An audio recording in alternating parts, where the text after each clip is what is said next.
Здравствуйте, друзья! И вот опять мы с вами встречаемся на моем канале «Книги вслух» с Ольгой. Не забывайте прослушивать видео и ставить большой палец. Сегодня мы будем слушать два рассказа Виктора Астафьева. Первый рассказ «Стрижонок Скрип». Стрижонок вылупился из яичка в темной норке и удивленно пискнул. Ничего не было видно, лишь далеко-далеко тускло мерцало пятнышко света. Стрижонок испугался этого света, плотнее приник к теплой, мягкой маме стрижихи. Она прижала его крылышком к себе. Он задремал, угревшись под крылом. Где-то шел дождь. Падали одна за другой капли, и стрижонку казалось, что это мама-стрижиха стучит клювом по скорлупе яйца. Она также стучала перед тем, как выпустить его наружу. Стрижонок проснулся от того, что ему стало холодно. Он пошевелился и услышал, как вокруг него завозились и запищали голенькие стрижата, которых мама-стрижиха тоже выклевала из яиц, а самой мамы не было.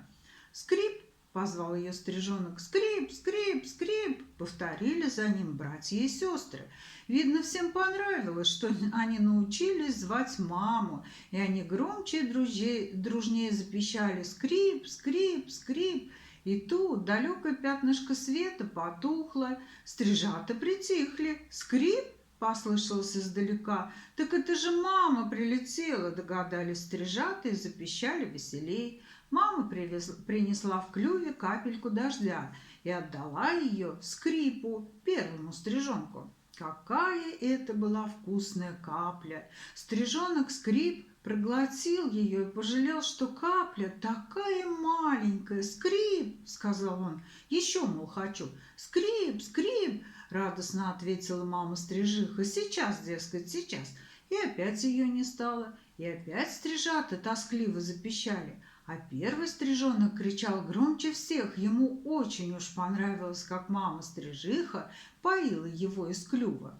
И когда снова закрылся свет вдали, он что было духу закричал «Скрип!» и даже полез навстречу маме, но тут же был откинут крылом на место, да так бесцеремонно, что чуть было кверху лапками не опрокинулся.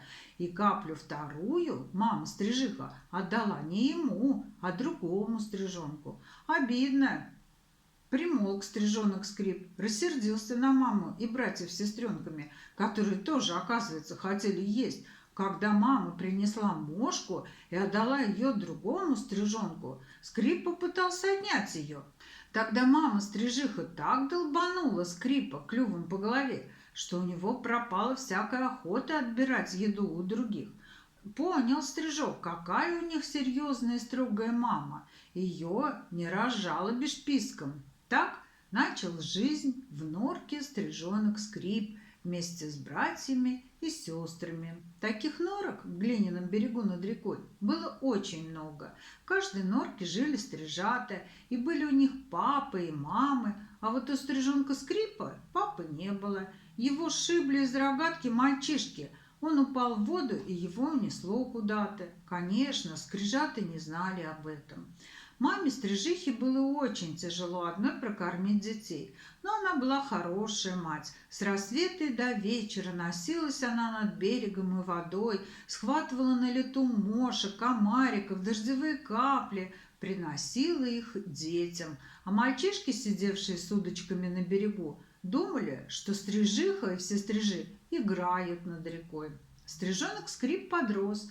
У него появились перья, ему все время хотелось есть. Иногда ему удавалось отобрать у братца или сестренки мошку, и тогда они жалобно и недовольно пищали. За это Скрипу попадало от мамы стрижихи. Но ему так хотелось есть, так хотелось есть.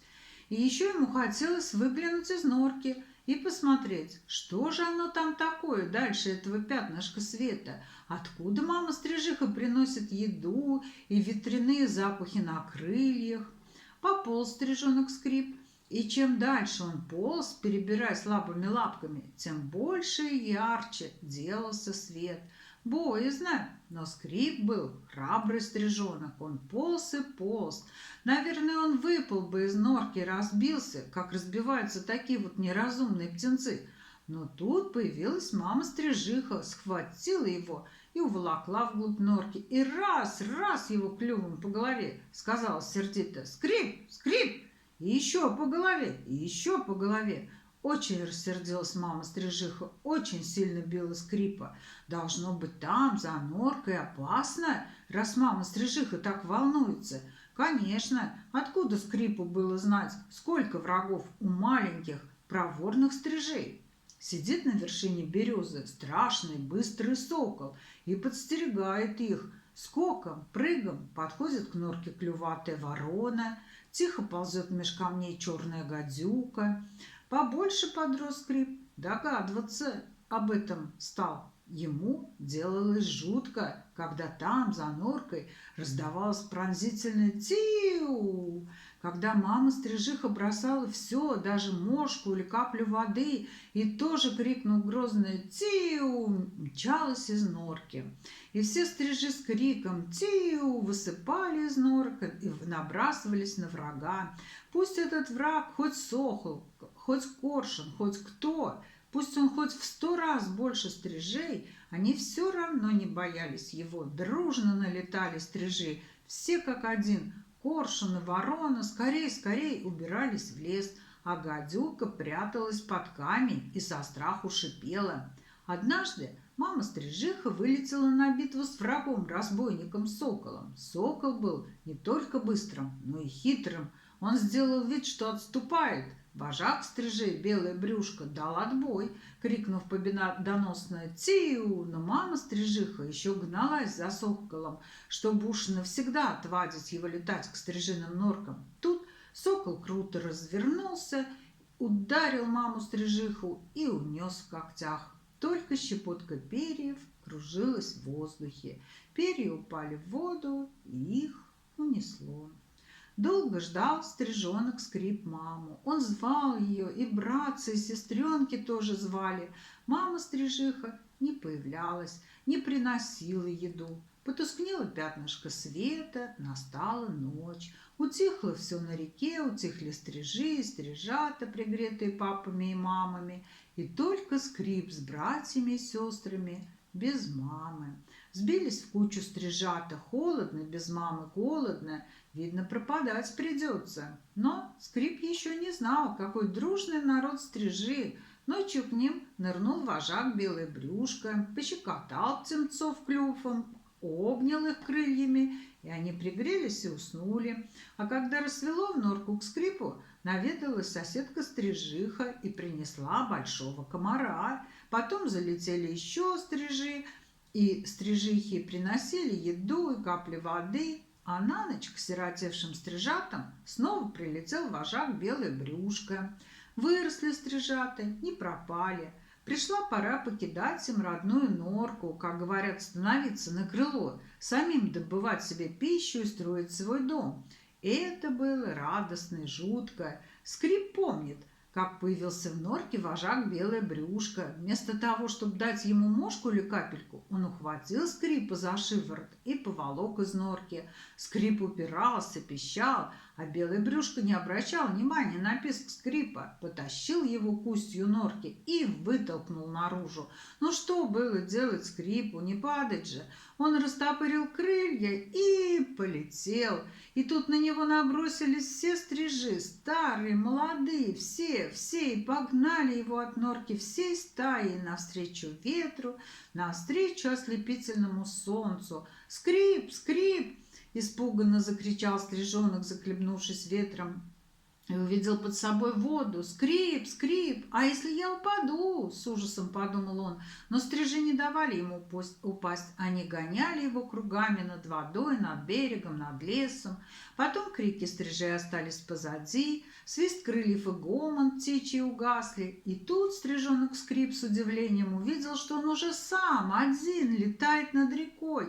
И от этого сделалось так радостно, что он взмыл высоко-высоко и крикнул оттуда солнцу, реке, всему миру скрип, и закружился над рекой, над берегом, над лесом, даже в облако один раз залетел. Но там ему не понравилось, темновато, одиноко. Он спикировал вниз и заскользил над водой, чуть не касаясь ее брюшком. Хорошо жить, хорошо, когда сам умеешь летать. Скрип, скрип. А потом скрип и стал помогать стрижам, вытаскивал их из норок и тоже гнал их над рекой вместе со всеми стрижами и кричал: «Скрип, скрип, держи его, догоняй!»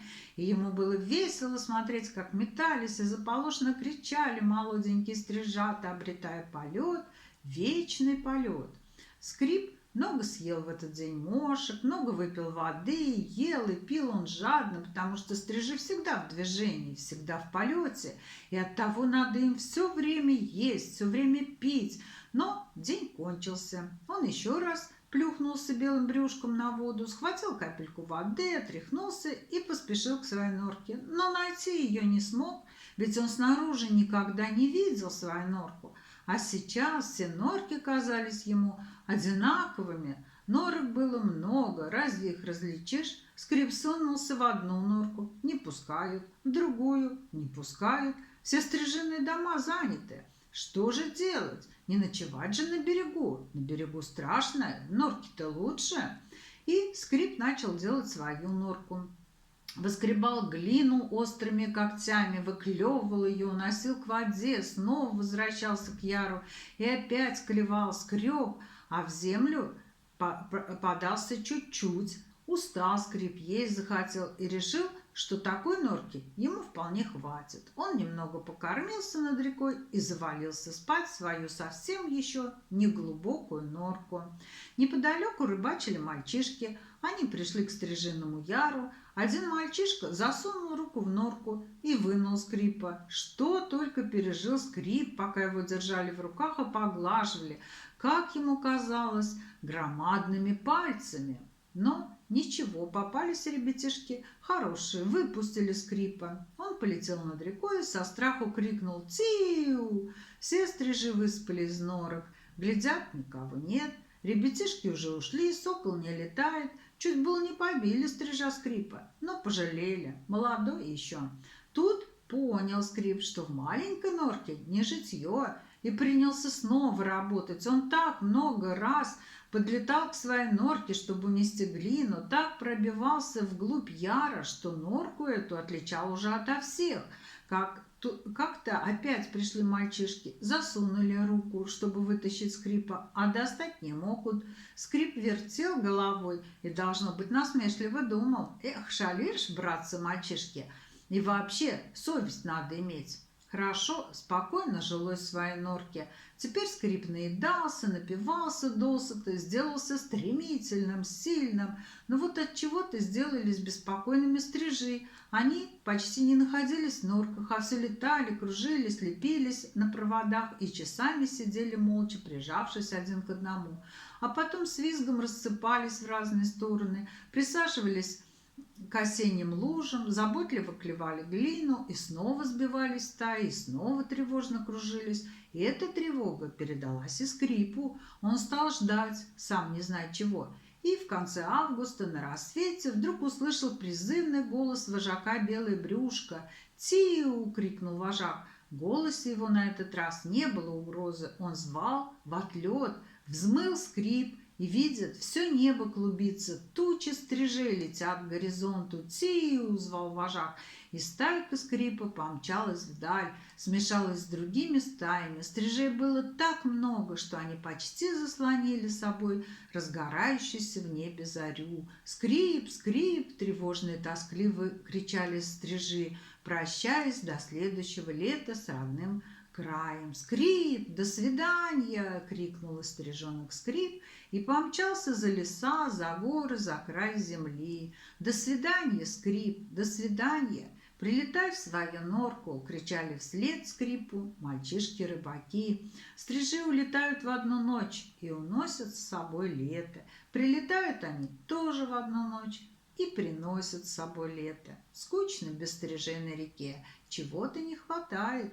Где ты, маленький Скрип? в каких краях и странах. Возвращайся скорей, приноси нам на крыльях лето. Вот такой рассказ интересный. Следующий рассказ Виктор Астафьев «Белогрудка». Деревня Верейна стоит на горе, под горою два озера, и на берегу их отголоском крупного села ютится маленькая деревенька в 3 дома Зуяты.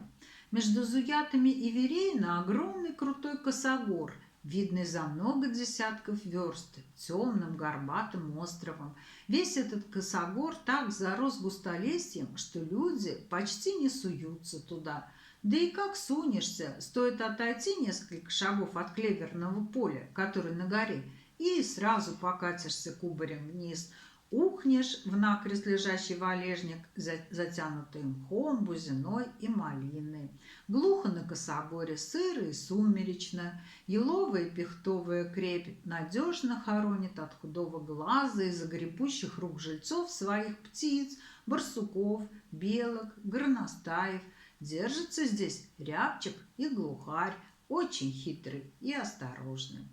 А однажды поселилась в чащобе косогора, пожалуй, одна из самых скрытных зверушек – белогрудая куница.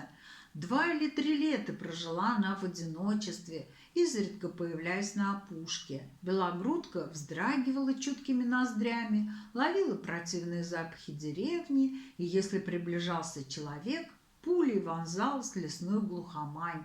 На 3-е или 4-е лето белогрудка родила котят, маленьких, как бобовые стручки. Мать грела их своим телом, облизывала каждого до блеска, и когда котята чуть подросли, стала добывать для них еду. Она очень хорошо знала этот косогор. Кроме того, была она старательная мать, вдосталь снабжала едой котят. Но как-то белогрудку выследили вереинские мальчишки, спустились за ней по косогору, притаились. Белогрудка долго петляла по лесу, махая с дерева на дерево. Потом решила, что люди уже ушли, они ведь часто мимо косогора проходят, и вернулась к гнезду. А за ней следило несколько человеческих глаз. Белогрудка не почувствовала их, потому что вся трепетала, прильнув к котятам, и ни на что не могла обращать внимания. Белогрудка лизнула каждого из детенышей в мордочку, дескать, я сейчас мигом, и вымахнула из гнезда. Корм добывать становилось день ото дня труднее и труднее, вблизи гнезда его уже не было, и куница пошла с елки на елку, с пихты на пихту, к озерам, потом к болоту, к большому болоту за озером. Там она напала на простофилю сойку и радостно помчалась к своему гнезду, неся в зубах рыжую птицу с распущенным голубым крылом.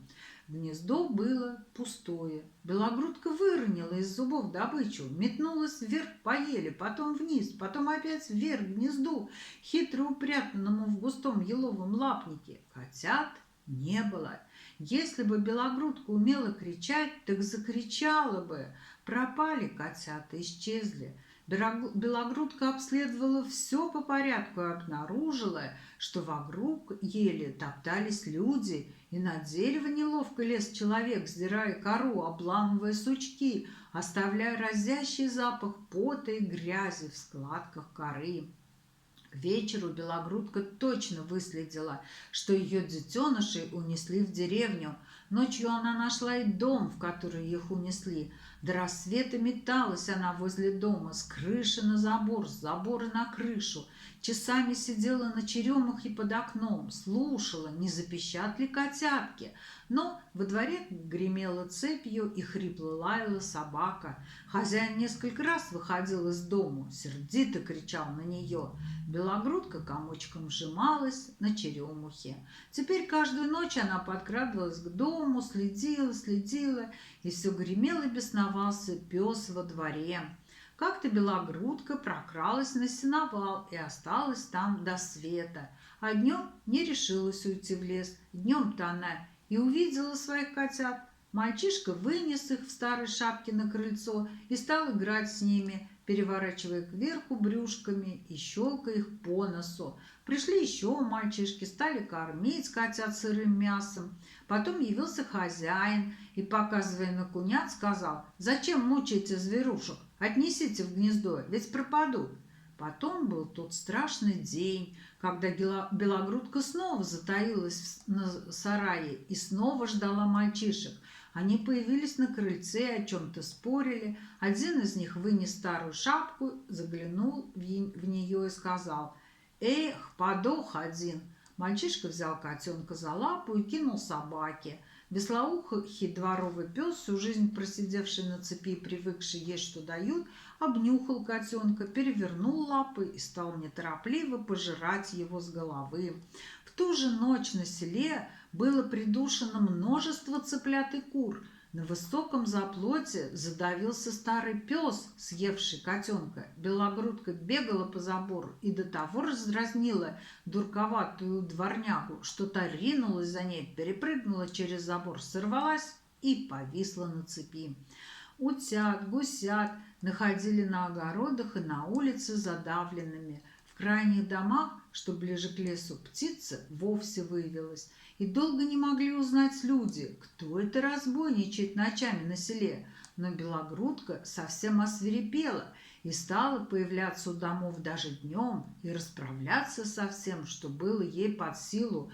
Бабы ахали, старухи крестились, мужики ругались. Это ж сатана, накликали напасть. Белогрудку подкараулили, сшибли, дробью стопали возле старой церкви. Но белогрудка не погибла, лишь 2 дробины попали ей под кожу, и она несколько дней таилась в гнезде, зализывая ранки. Когда она вылечила себя, то снова пришла к тому дому, куда ее будто на поводе тянули. Белогрудка еще не знала, что мальчишку, взявшего кунят, пороли ремнем и приказали отнести их обратно в гнездо, но беззаботный мальчишка поленился лезть в лесную крепь и бросил кунят во вражке возле леса и ушел. Здесь их нашла и прикончила лиса. Белогрудка осиротела. Она стала давить напропалую голубей и утят не только на горе Верейна, но и в Зуятах тоже. Попалась она в погребе. Открыв западню погреба, хозяйка, крайней в Зуятах избы, увидела белогрудку. «Так вот ты где, сатана!» – всплеснула она руками и бросилась ловить куницу. Все банки, кринки, чашки были опрокинуты и побиты, прежде чем женщина сцапала куницу. Белогрудку заключили в ящик. Она свирепо грызла доски и крошила щепу. Пришел хозяин. Он был охотник, и когда жена рассказала, что изловила куницу, заявил: «Ну и зря, она не виновата, ее обидели, осиротили», и выпустил куницу на волю, думая, что больше она в Зуятах не появится. Но белогрудка принялась разбойничать пуще прежнего. Пришлось охотнику задолго до сезона убить куницу. На огороде возле парника он увидел ее однажды, загнал на одинокий куст и выстрелил. Куница упала в крапиву и увидела бегущую к ней собаку с большим гавкающим ртом. Белогрудка змейкой взвелась из крапивы, вцепилась в горло собаки и умерла. Собака каталась по крапиве, дико выла. Охотник разжимал зубы белогрудки ножом и сломал 2 пронзительно острых клыка. До сих пор помнят в Верейне и Зуятах белогрудку. До сих пор здесь строго наказывают ребятам, чтобы не смели трогать детенышей зверушек и птиц. Спокойно живут и плодятся теперь между 2 сел вблизи от жилья. На крутом лесистом косогоре белки, лисы, разные птицы и зверушки. И когда я бываю в этом селе и слышу густоголосый утренний гомон птиц, думаю одно и то же. Эх, вот если бы таких косогоров было побольше возле наших сел и городов. Вот такие грустные рассказы. На сегодня все. Всего доброго. До свидания.